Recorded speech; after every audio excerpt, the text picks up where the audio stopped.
To be an anti-fascist, one must actually be anti-fascist. Torture, riots, and tear gas are everywhere now, to the point of that neighbor against neighbor police each other, accuse one another of being class reductionist, race reductionist, gender reductionist, plague reductionist.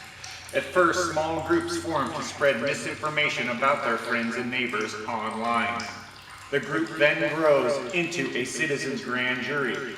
This group dictates to a greater movement what those that they are using as a scapegoat target are criminally thinking.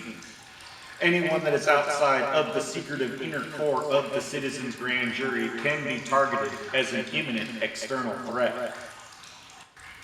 This idea of an external threat binds the in-group in fear. Anyone that does not act as an unquestioning enforcer to the in-crowd's dictates can then be used as an example. Publicly tortured, abused to bind all those in attendance to the torture event. The torture event of the one unwilling to enforce the messianic lie of the inner core is videotaped and played as a binding agent.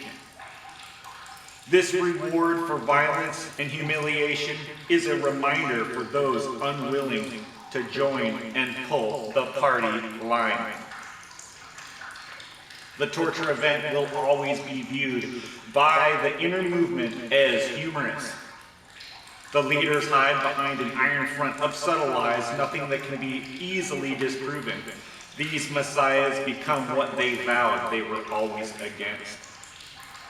They present a false flag of being against police, but then go to the police to create a paper trail for extortion and their own personal activist fame. When these leaders are caught lying, they create far, far more serious accusations to conceal their fraudulence. The mob carries forth the endless live stream of misinformation, and thus they become misinformants. They hone their ability to attack. Everything that these leaders project, they actually are. No act of violence is seen as going too far. All acts of hostility are rewarded. No research is done when doxing. Altruism is deadened. Mutual aid is dead. Joy and belonging is found nowhere else in life, but only in crowd violence. A crowd in violence is a crowd in love. A torture event of one of your own binds the group and tells your beloved leader you will do anything for their vicious acceptance. ACAB and all Karens are police. We are Riot. We are anti-sexist, anti-racist, anti-homophobic.